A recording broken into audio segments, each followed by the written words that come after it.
Welcome to Lyme Time. I'm Allie from the Tick Chicks. We are all more than Lyme disease and chronic illness, and together we stand with you to overcome and rise.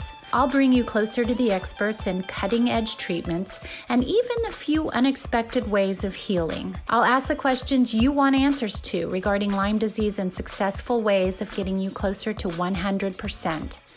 We are in this together and will not be defined by Lyme. Today on Lyme Time, my guest is Kenzie Vath, and I'm so excited to have her on board to talk about her work with Global Lyme Alliance and also all of the different things that she has done with her journey of Lyme disease and turned it into a gift and a passion and a movement on a personal level for her and how she's changing the world. She's a Lyme warrior, and she is out to radically change the conversation about Lyme disease. She's born and raised in Southern California, and she loved playing outside and soaking in the California sun. So Kenzie is a very dynamic individual with a passion for a full plate. Her current career has led her to a VP position in hospitality. But on the side, she sits on several boards, including the Global Lyme Alliance. Her mission with the ignored pandemic was to set out and get the public talking about Lyme disease, pushing awareness and funding toward research and answers for those suffering in silence. And Kenzie says, I want to ensure my children and their children do not have to go through the suffering I did. She has been very, very helpful in the fight against Lyme disease with children. She has also written a book of real stories of different people called The Ignored Pandemic. And she is the founder and creator on Holistic Umbrella, which is fascinating. I love following along with her lifestyle and Lyme disease posts. And, you know, she really just has dedicated her life to Lyme disease. And now she is on the board of directors for Global Lyme Alliance. And they have a lot of things on their plate right now, and I'm excited to learn more about that. So welcome, Kenzie. Thank you, Allie. That was beautiful. What an intro. Well, you've done a lot of things, and I'm sure I hadn't even touched on the surface, but let's talk first about Global Lyme Alliance. And for those of you who are just new to Lyme disease or new to this to doing research of your own. And that's how I found Global Lyme Alliance, is because of course, I was Googling like crazy in the beginning. It's located at globallymealliance.org. And can you just tell us a little bit about the organization, Kenzie? Yes, of course. You know, it's funny. Obviously, the Global Lyme Alliance organization is mainly based on the East Coast, where Lyme is, you know, heavily diagnosed, and it's very concentrated in the area in the US. However, there are organizations here on the West Coast where I'm based in Orange County, as you mentioned, in California. But the reason I was so drawn to the Global Lyme Alliance and why I continued to be part of the organization and now on the board was because we're funding research to make big changes for the community of Lyme warriors. And the research is super urgent, not only for treatment options, but also for diagnostics, because much of those in the Lyme space know that Lyme treatments are very hard to get covered by insurance, and they're very costly, especially the ones that work. And so that's something I really have a passion for. I really want to go after the research and get responses and answers to the Lyme community so that we can really progress and make a difference in that space. So we do focus a lot on awareness. Obviously, all of the organizations in the Lyme space are doing the right thing by focusing on awareness. We provide resources for people looking for support and help. We have a mentorship program that's amazing. We're continuing to build that out as well. And provide, you know, even resources to the caregivers. That's a full-time job, right? You have, you know, a loved one who's recently diagnosed with Lyme or been struggling for years, And you basically don't have, the ability to take care of yourself when you're that sick. So the caregivers are looking for resources. And I love that we have resources for them, right?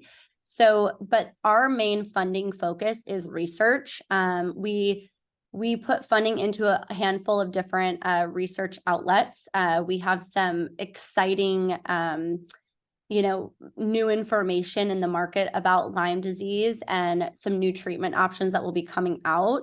There's companies that are working on a vaccine, even trying to eradicate on the ground level of where Lyme is really needs to be addressed in the animals as well.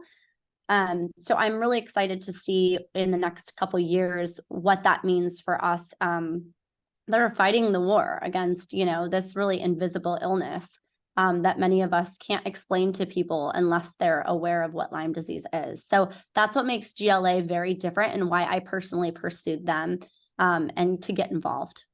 Oh my gosh, and your involvement was recently really celebrated at the GLA Gala. And that just happened, a month ago, I think, in October of 2023.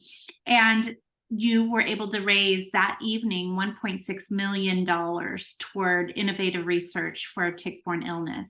Tell me how it felt being up there, being honored.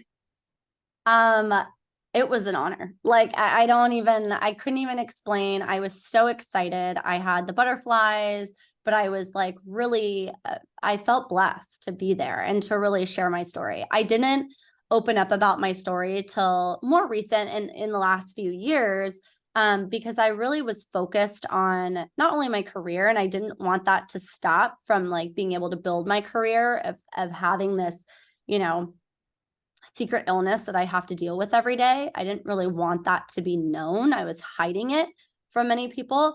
But when you get celebrated to share, your history and people are moved by that, that was new to me. That was definitely new to me. And it's not a beautiful history, it's a dark one when you're dealing with Lyme. It was really hard for me. It was the worst years of my life. So to be open and vulnerable about that was scary, but I can't even tell you how overwhelming and all the love and support. I'm also super blessed because I've been able to, overcome the majority of my debilitating symptoms. So I'm on the other tail end of just maintaining. And so with those blessings, I feel that if I'm just given a little bit of the energy back, I want to put it back into making progress and getting answers for those still suffering. So I feel called to do that. And that's why I've donated time and dollars to the organization. So in a long story short, I felt completely honored. Honestly, the highlight was just getting to show off my kids. That was a huge part of my battle was the story that I was never going to have children. And so I accepted that in my life. And now I have 3 beautiful kids. That have completely changed my life and give me a purpose to fight, not only for my own, my own health and being there for them and watching them, grow up. It's crazy how fast these little guys grow up so fast. So be there for them, but also want to do something for their kids. And so I want to be that example. And I have a huge passion for the Lyme space. So it was such a blessing to be there in front of all those people, sharing my story vulnerably and getting just only the kind comments back. And I hope that only I can continue to do great work for the organization and for Lyme warriors across the world, because we are the global Lyme Alliance. So I really want this to be a global call. And I feel that my energy coming in on the board is a fresh one and a new one and a perspective that GLA is needed for a long time. So I'm super excited to have that influence. I just want to say a little bit about GLA also. I am a huge fan of GLA. I feel like it is the top, in my opinion, the top comprehensive website to go to get all kinds of, new articles. What's the latest in research? What's being done? A lot of people sit at home and they're sick. And they're sort of like, why isn't anybody doing anything? Because you're so encapsulated in your own 4 walls. And so it really, every time I hop on that website, I'm energized. I feel like somebody's doing something. I feel like there's lots of grants going out to people that desperately need it. I also feel as though people, they'll often ask me, do you know of any great doctors in, Kentucky or something like that? And Yeah. I always refer to Global Lyme Alliance because I feel like they have a great resource area there for finding doctors, and just, I don't know, it just seems really up to date, and I loved getting the latest information from them. So I want to pivot a little bit. Yeah. And I want to go into your own personal story, because you have just such a beautiful success story on many levels, but I know it wasn't always easy. So can you talk a little bit about, how your journey looked and where it began, and sort of where you are today? Sure. So I started showing symptoms around the age of 9 or 10, is kind of what we pinpointed when kind of my life changed dramatically. I was a traditional student in school, a Leo, very outgoing, always performing in front of people, talking to people, made friends with a tree kind of person. And then one day, things changed. I got a bad cold or something. I was sick. My mom remembers me always being sick and then continuing to get sick. And my personality completely flipped inverted. I didn't want to be around people. I started having anxiety, depression, sleeping all the time. And I was pretty young to start having these symptoms. But I pushed through a majority of it. The biggest things that my parents started noticing and they were concerned about was my concentration in school. So I wasn't absorbing the information. I wasn't progressing like the other classmates. I really, for a better part of my life, felt like I wasn't very intelligent. I wasn't reading that fast. I started getting nervous about reading out loud because I was skipping words or seeing things like backwards, or I didn't even know what I was trying, what I was reading.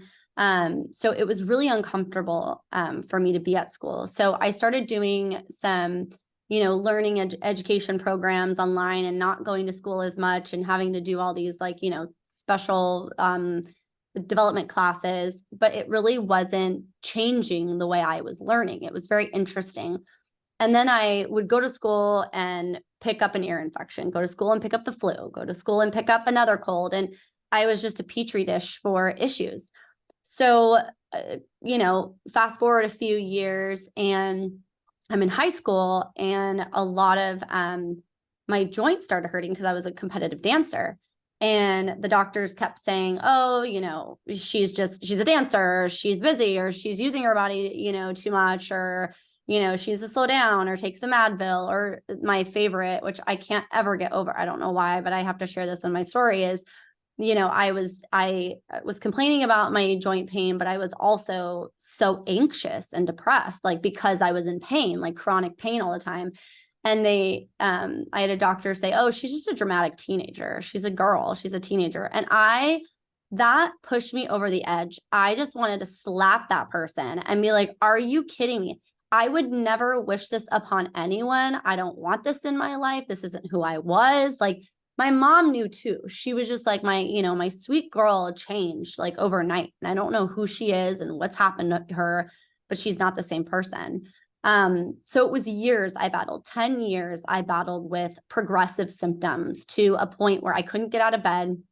I had debilitating anxiety. I would never get on a plane. I wouldn't get on in an elevator.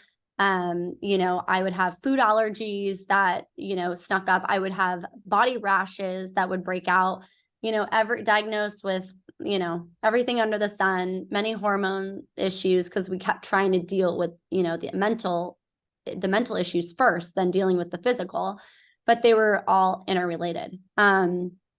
So one night we went to an event that I never go to. My parents, are involved in this organization. And that night, Dr. Dino Pratt, who runs Envita Medical Clinic, came and he shared a little bit about what they're doing at Envita and a little bit about Lyme disease. They were doing some cancer treatment at the time as well. I think they still do today. And that was the first time I've ever heard of Lyme disease. Obviously, being in Southern California, it's not something that just pops up. And now I hear it like scripts. It's funny, like I hear it in comedian like scripts and like on TV. And I'm like, wait, that did not exist like 10 years ago. True. So yeah, so 10 years later, we figure out what Lyme disease is. We go up to Dino. I fly to Invita, I get tested, and he's like, oh yeah, like you are. I knew, my mom and I immediately knew. It was like he read our minds of what I was dealing with.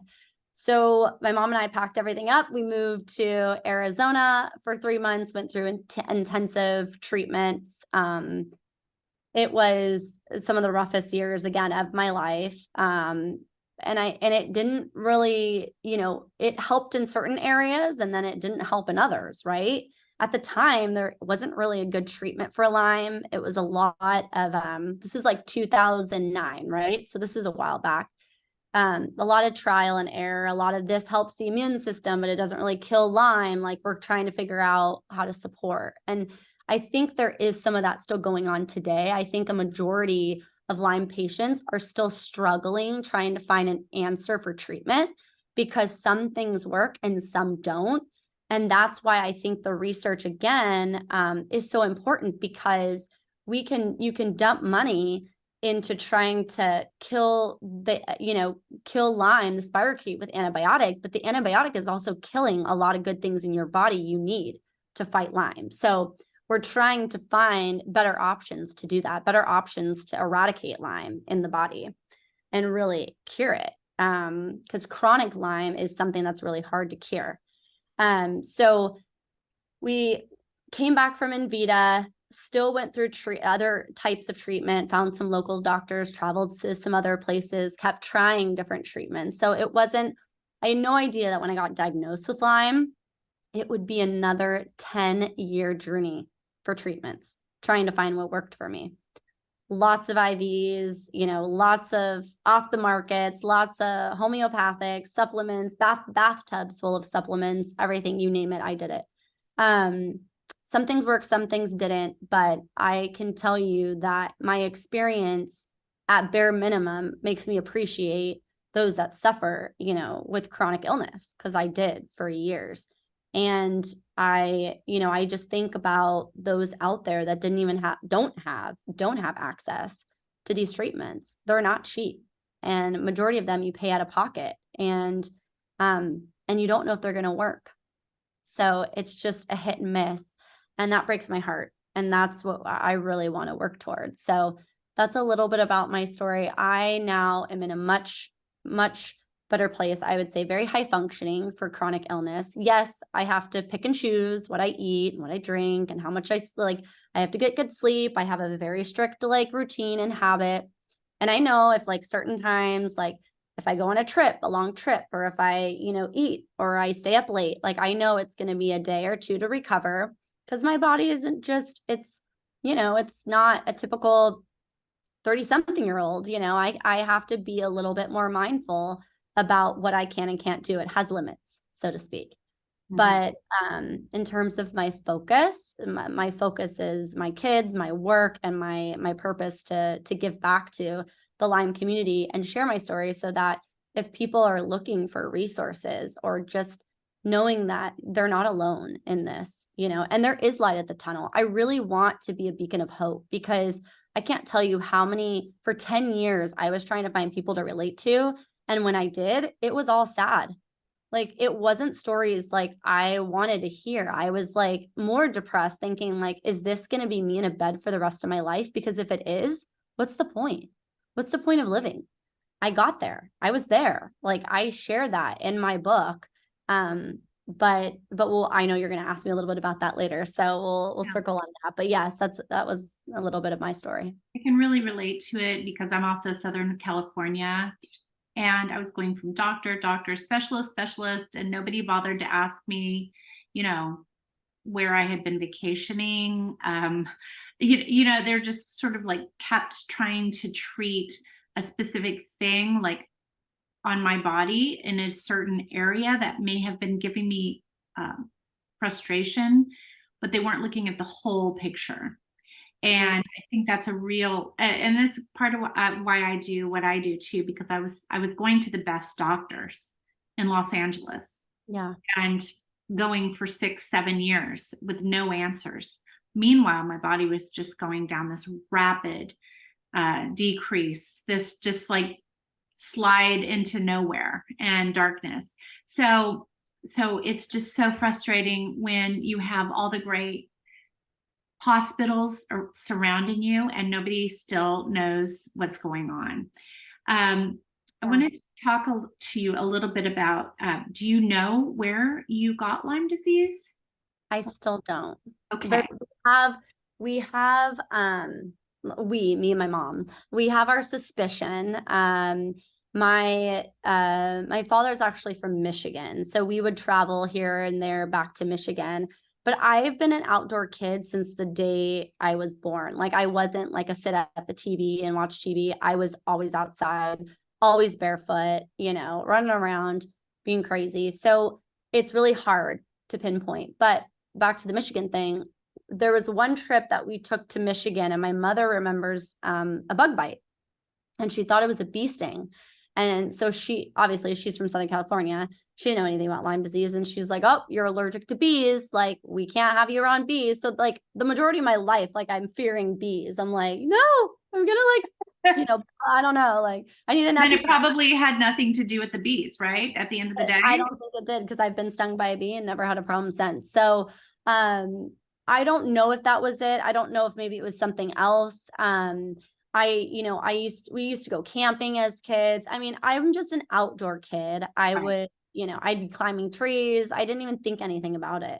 And I always had long hair too. So like I never got tick checks or bug checks, and my mom wouldn't have known what that was. Like, bless her heart. She just didn't. She grew up and, at the beach.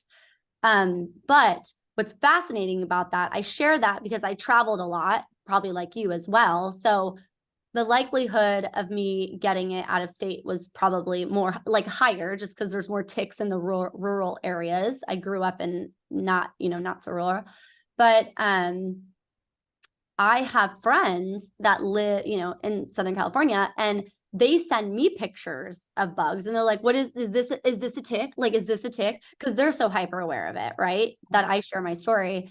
And one of them particularly lives in Newport Beach, and she found a tick in her house. So she lives by the beach, no woods around her, in her house, and she took a picture, and it was she's like, is this a tick? She freaked out. I was like, yes, that is a tick. And they've been spotted on the beaches of Newport Beach. And the majority of people out there are obviously in bikinis. So there you go, ticks, like, welcome to the feeding zone. It's scary. They have been finding ticks increasingly on the beaches, particularly in Northern California, where on the beaches you'll see lots of tall grass.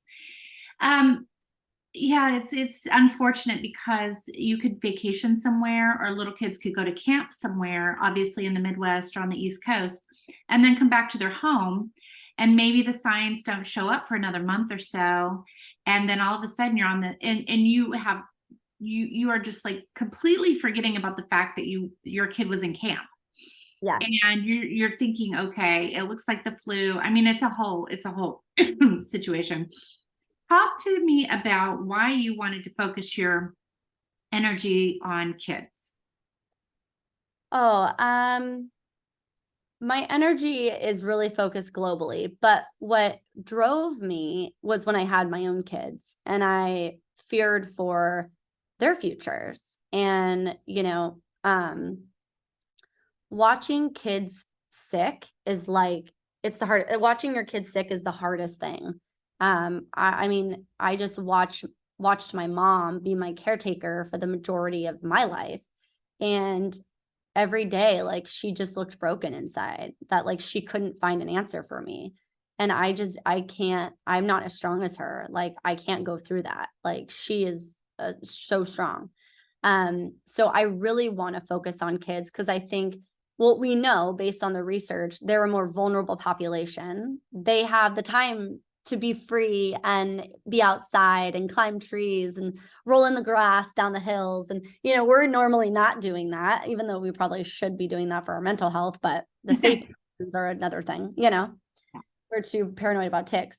So I don't want to take away the outdoors for them. I don't want them to be afraid to travel. And I don't want them to be afraid of these ticks and mosquitoes. And there's, these vector-borne illnesses that are really dangerous and aren't really being talked about, but mom knows about them. And so I want to do something about that. And that's why I think kids are just, it's a passion for me. Because I want our kids to feel comfortable to roam outside. And I've heard too much that, those that are suffering from Lyme, they never want to go outside again. It's like they're in this bubble. And trust me, like I've been there. Like I have PTSD if I'm like walking outside and I'm like, wait, what's that black speck on me? Like it's scary. But I don't want to be like that. We got to love our environment too. It's really, I honestly believe that's the last way to heal Lyme disease or come into total health, is to actually decompress from the trauma that you've had and the trauma response. And because when you have a chronic illness, it's years upon years upon years and layers upon layers of being more and more afraid. And so then once you get control of your symptoms, I think that that's the last part of it for so many people, is beginning to unwire your brain in that response. And it's very hard to do. It could take another couple of years to actually have your whole system start to begin to calm down. And I know what that's like. So I really admire your interest in kids. They are the most vulnerable, and they actually carry, they're our biggest population of Lyme disease cases in the US. I don't know about the world, but I assume the world as well. Can you please talk a little bit to us about the ignored pandemic? And this is a collection of real stories of Lyme disease and how that process was for you.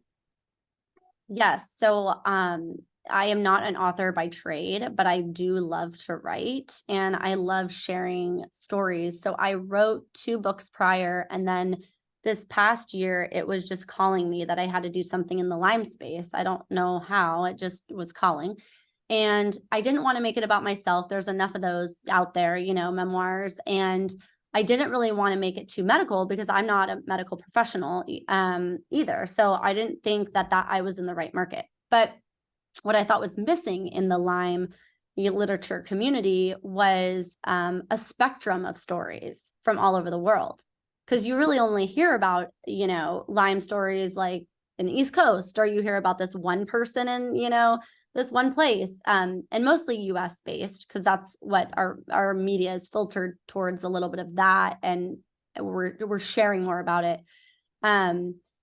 But I really wanted to show that this is a pandemic. This is a global issue. Ticks don't just live in one region, and Lyme disease specifically is an infectious disease. So it continues to spread, through its host.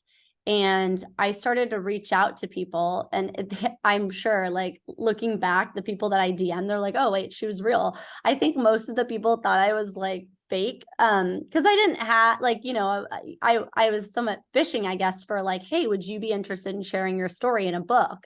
And they're like, how did you find me? And like, are you serious? So I interviewed people all over the world. I was very honored that GLA made a few introductions to some specific stories that I really wanted to capture, everywhere from India to Germany to Canada, Argentina. That was amazing. And it was interesting. I not only learned a little bit about their personal story, and it was additionally interesting how different, obviously, but like similar veins of the same symptoms, but they live in a totally different part of the world and they've never left their homes. Like that was even more interesting, because we US, like we travel a lot. The majority of European nations, or they don't travel as like they do, but it's a little different, right? So I was so fascinated by this. I was like, we need to do more research in this space. Australia was another one. And it was also scary to hear that a lot of these countries don't recognize Lyme disease. So when they go on their social media and they share about Lyme disease, no, everybody just ignores them, and the government ignores them, and they usually get taken down or filtered off, or they can't even talk about it in a public forum because their government doesn't even recognize it. And I'm thinking, what? Like, that's great. It exists. I mean, if you do Google it, like the CDC has like Lyme disease does exist, but this Lyme disease exists, but the chronic piece of it is the harder part to diagnose. And because the diagnostics aren't strong, they don't really believe in this chronic illness piece. I think COVID, unfortunately, I hate to even add this to the conversation, has changed the trajectory of this, chronic illness story. And so it's interesting to see what's going to play out from that. But it broke my heart that they don't get recognition, and I wanted them to be recognized for their suffering and for their strength, that they pushed through this illness and they got on with me. They shared very vulnerably. They shared, what they do and what's helped. And it's really inspiring. So yeah, the ignored pandemic, real stories of Lyme disease is really a beautiful collection of stories from around the world of Lyme warriors that continue to push today, some still suffering, some in a better place. And I was honored to be a facilitator to listen to them and interview them. What a great perspective, and so helpful for a lot of people, and also giving them a voice where they don't have a voice in more remote parts of the world. And you're right. We can often complain in the United States about the medical care and the medical acknowledgement of Lyme disease, certainly chronic Lyme disease. Canada has it a little bit better, but they're constant. They don't even have the resources we do. They're catching up. And even though we're so far behind, like, there are things that these organizations come out with today that you and I probably could have told them 10 or 15 years ago. And so everybody's like, oh, finally, they're acknowledging this part of it or that part of it. But you're right, the people in other countries where it's not even acknowledged, there's just so much work to do globally. And so every little bit helps. And I really appreciate you sharing those stories along the way. I want to also talk a little bit about the Holistic Umbrella, which you're the creator of that. That's more of a social media way to get in touch with you and see how, it's lifestyle, it's wellness tips, it's about community. And tell me a little bit about your efforts there and what you're focusing on. Sure. So Holistic Umbrella is a funny thing. It started at inception of a coaching business, really. After my struggle with Lyme disease, I ended up going to school, getting a bachelor's in holistic medicine. I studied everything from like traditional Chinese medicine to Ayurvedic medicine, got yoga certified, then went to, IIN, did the whole, health coaching thing. And this, again, was a little bit more when it wasn't super trendy. It was like right in the beginning of the wellness boom. Mm-hmm. And so I was doing wellness coaching specifically a lot with Lyme patients because they needed alternative care even after treatment, because they were still struggling with other, symptoms.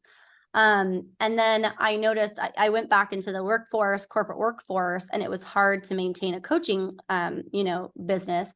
But I noticed I still wanted to be there to support the Lymies, so to speak, and share more about what's going on. And then when I got involved with GLA, it was the perfect opportunity to, piggyback their efforts and say, okay, look, this is what's going on. Here's like the newest data. Here's the new research. This is what's coming.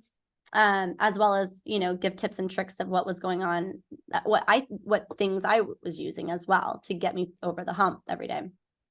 And then now it's really about advocacy for the Lyme community and a place to share the stories in the book and promote that and promote awareness of Lyme disease and promote GLA and, all the work in the Lyme space. I really also, one of my big initiatives on my platform is bringing all the Lyme communities together, because it really is about, we have to be one like unit to fight to get more noise and to get change in politics and to get change in coverage. And the need for the patient as well as the need for the answers is just, they're both equally important, but we have to do it together. And so I continue to reach out and try to make friendships with every, you know, limey out there to really get on board and being part of the message and sharing each other's platforms. So I want to do that. I want to continue to do that. This is more about community for me than anything. And it's the best place to kind of follow me, you know, keep up with everything going on, what I got going on. I know people like some of my fun personal stuff too. I'm not super like keen to be 100% honest on social media. Like, I don't know if I like it very much, but I know it's like essential, you know, to make change. So I said, okay, like I'll commit into what I It's sort of can. the quickest way to reach a lot of people with one effort. You know, I'm the same way too. Yeah. Yeah. I have to have a balance though. Like I have to turn it off too and not be a consumer, and then like, you know, participate and consume when it's necessary. But I think it's a great, I mean, it's an amazing creative tool that's really made a big difference in this space. So I am on board and sharing as much as we can about what new information and research we have going on. And, you know, trying to get people to buy the book so we can continue to distribute these stories, you know, internationally. So let's go back a little bit about when you finally got your diagnosis, and then you said it would be another, 10 years of beginning that. You know, we're all excited when we have a label and we can know what's going on within our body, but then you're right, it's another little road to go down once you find out what it is. So I'm sure that everybody listening to this podcast will be wondering how you are living your great life right now, and you're out of bed and you're functioning and you're high functioning. So tell us a little bit about what you tried and what you feel like worked and maybe what didn't work, that kind of thing. Okay. So I want to like preface it with, I'm not a physician and every treatment is so different for every person, but I am more than happy to share some of the things that I've tried and what I think have been powerful for me personally. But my two pieces of advice when it comes to treatment for people is, one, ask the question if it makes sense for you. Like, can you afford it? Or are you afraid of it? Or do you think it's going to help you? Like, listen to your intuition and ask that question to yourself. Does this make sense for me? If you feel like, yes, you believe in it, then try it. But if you're like, I don't know, if there's that little instinct that says, I don't know if this is for me, I would say just wait till the next thing comes, because there's a lot out there. I will be completely honest. And then secondly, you have to stick to something. Routine is key. So it can't be a one didn't work, it's done. Okay. So that was my second piece of advice with treatment. So IV antibiotics, you know, I did them. I did tons of them. They work at killing, but they also kill a lot of good things you need. They kill your gut, right? So then you're dealt with 3 years of a leaky gut and issues with allergies and, you know, bowel issues and all those things. So they are very hard on the body. And if you go down that road, you need to make sure you prepare to heal the body, you know, like prepare the body for this killing, basically, and keep the good probiotics, the prebiotics, eat a really strict diet. And then one of the things that really changed my life, because I basically didn't have an immune system after treatment, was fecal microbial transplant, FMT. It's huge. I honestly think this should be a mainstream treatment. I don't know, it's not accessible to many people. You have to either go to a different state, because in California, it's like illegal unless you have C. diff. But it changed everything, because I didn't have a digestive system after treatment, and I was still dealing with other things. But without a digestive system, you really don't have like an immune system. So I was still very weak, and that repopulated my digestive system, immune system, and helped me with a lot of the mental issues, because the mental things were linked to my gut. A lot of the anxiety and depression was a dysbiosis and an imbalance of the bad bugs, because the bad bugs was basically, I was their host. So they took over. So FMT was huge for me, and I recommend it really for anybody. Where did you go for FMT treatment? So the first one I did kind of like underground, and it was great. And then I actually ended up going to a clinic in Utah. And I'm trying to think of the name right now because it was another really dark time in my life. But a great clinic in Utah. I don't know if she's doing it anymore. They also have some people, I think in LA area, that are doing like the capsules. I don't think they're as strong. I think the enema is much better. I think at least the delivery is much stronger. But there, you can Google it, and there's a lot of options in different states, or even outside the country.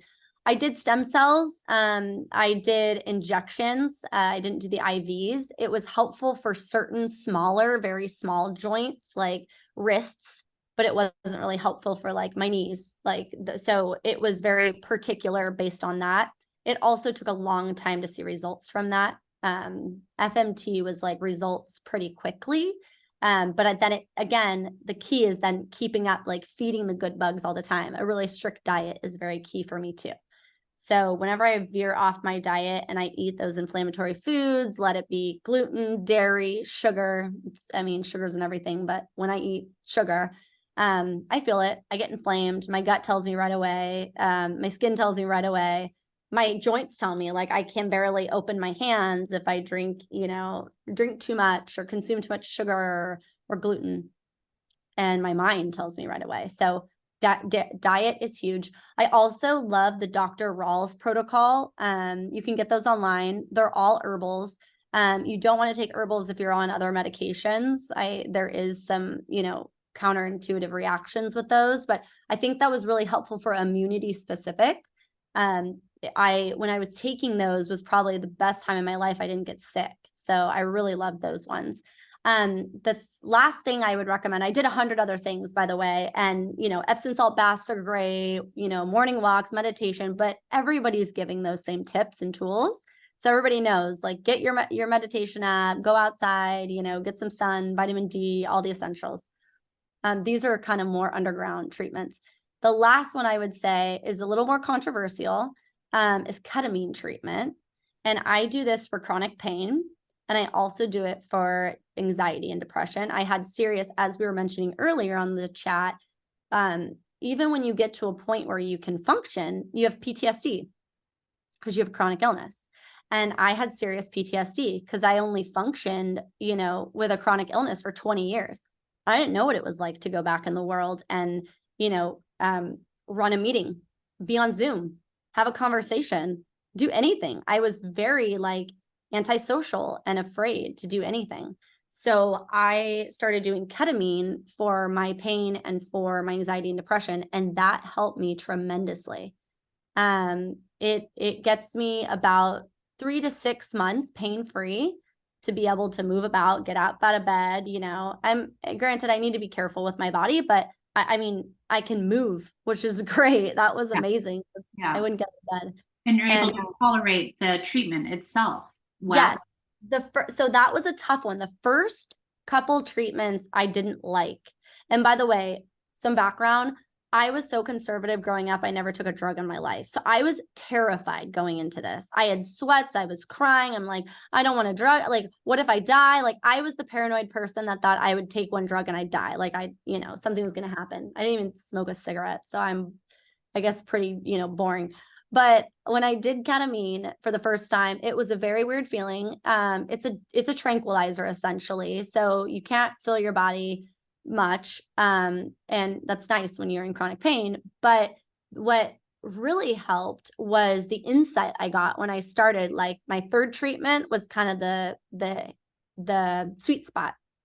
When I got to my third treatment, I finally just could see, I know this sounds like trippy because it was trippy, but I could see like the bigger picture of like life and purpose and maybe why I was suffering. It wasn't an answer, but it was, okay, this is, other people suffer too. You're not alone. The world is all connected. There was this very acceptance in this treatment, this third treatment. I came out with acceptance of my suffering, and that alone removed years of trauma. because I couldn't tell you how many times I went to a counselor and I never walked out like that. I may have like regurgitated all my issues and then I was like, okay, I feel really better. I feel a little better, but not really. Like I didn't feel like I understood, you know? And that got me to a place of insight to be able to understand my suffering and knowing how to move forward through suffering. It wasn't easy, but it was like retraining the way I think. Ketamine helped me to get to that retraining place. It kind of did a reset and it said, okay, now it's your turn to do the work and retrain the way you think about moving forward in life. And I think that is huge. Oh my gosh, well, it sounds like a lifesaver. I mean, for somebody with you know, PTSD, yes, but also that depression that comes along with it, and not trusting the world again. I mean, a lot of people when they come down with a chronic illness, they really don't know how to re-engage. And it sounds like it was a lifesaver for you. So was that something that you continue doing now proactively? Yes, I do. I do it. I don't do it as often because it does take you out for about 24 hours. You got to like, you know, Uber, get someone to drive you and then have someone drive you home. And then I basically like sleep it off and then I feel better the next day, but a little drowsy, you know. I do it about once a year is like my goal. I try to go in once a year and then it's just kind of like my tune up. But the body, they were explaining to me, and I've done a little research on this, but I think, you know, psychedelics is a whole interesting field that's kind of becoming more popular, but the body starts to remember this like sensation of clarity. And so when I start the treatment, the body already starts to relax and go into the same thinking process of like, you know, it's going to be okay. You're safe. Yeah, you're safe. It's okay. You're safe. Keep pushing through. Like all these thoughts that I needed to feed, they were in myself. I lost who I was. Like I didn't know who Kenzie was anymore. I was identified as Lyme and like an illness. And every doctor poked and prodded me like I was a human being. You know, the emotion and lacking in our healthcare system is scary alone. So that was the first time I felt like I found myself again and I could work through the suffering, because I still, you know, I still deal with pain and I still deal with these other things, and life's not easy for anybody, by the way, but you know, it's nice when at least you have purpose, you know, purpose. Oh, yeah, sure. Even to just reimagine your dreams. Yeah. Your dreams might look a lot different now than they did, you know, obviously before you started on this journey. And, you know, when you were 9 years old and coming down with these symptoms, you had a whole other vision of what your life was going to be like. And it was a very carefree existence. And I think that sometimes psychedelics and ketamine and those types of treatments, you know, they're not exactly going in and killing the Lyme bacteria, but they're giving you back a lot of what you just discussed, and handing you the tools again to say it's safe and you're going to be okay, and giving you that confidence, and also just releasing so much of the insecurities, fears. I mean, just to be able to release that and get that off your shoulders. Yeah. Feel incredible. And I'm sure you hadn't felt those feelings of freedom and just being carefree in so long. So I think it's important. It's an important discussion to have. Not many people discuss it when they're talking about Lyme disease. Yeah. Although there are a lot of followers out there who share about it, you know, just in their own personal lives, but it's very few. And I bet a lot of people can benefit from that. So, you know, you're doing all of these wonderful things, and you're basically getting better and better. And I do think that giving back in a way, when I started the Tick Chicks, I was not 100%. And I remember, you know, it was time to do a photo shoot and, you know, get some photos for the website and everything. And I got out of bed, did not wash my hair, went down in my backyard, took some photos, and then just began. You know, I just began. And I do think that there's something to be said about being actively, when you're talking about healing and health and your journey and helping others, and you're constantly focused on the future and bettering yourself and looking at it from a healthful point of view, and not from a health deprived individual. I do think that that also helps you a lot, because it's a lot of mind over matter. Yes, I 100% agree. And I was just talking to family member today, and I said, you need to wake up and stay busy and have a purpose. And it's true. Like, even if it's hard, because it is hard for those that, suffer in silence, and some suffer physically, but you got to keep going. You got to fight. If you don't fight, you won't make it through this illness. I know, because I was there. Like, I was giving up.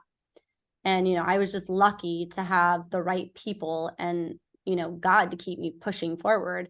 But you need to stay busy, and you need to, have a purpose. And sometimes the purpose is ourselves, pushing ourselves to get healthy, right? Like, we ignore that sometimes, especially as moms. Many moms are like, well, I'm the last person on the list to take a shower, or get ready. I get it. I am too. I get it. But if you need that one day where you take a bath, Epsom salt bath, or you need to, keep up every morning on like your protein shakes and your supplements, you got to dedicate that time. You got to make it work. You got to fight for that. So it's all about trying to find that balance and just keep pushing forward. Well, you certainly have, I'm sure, enlightened so many people today, and also given them a little bit of purpose to their pain, and you're a great vision of what is possible in everyone's life. And so just let us know, if you wouldn't mind, where they can get in touch with you, and perhaps just little things that you offer, and a little bit more about where they can find you. Sure. Yeah. The best place to find me is on my Instagram, Holistic Umbrella. And you can please follow me. I have a LinkedIn tree there, where I have all the access to like my books, my speech from GLA, my involvement in the Lyme space. I have some amazing conversations with some, people in the science space that are going to be coming soon. And kind of releasing some exciting news about GLA and in our Lyme space. So please follow me on Holistic Umbrella, get the book, share the news, and let's, come together as a community and make a difference in the Lyme space. Thank you again so much for your time. I look forward to another discussion with you soon. Thank you. I appreciate it. Thank you.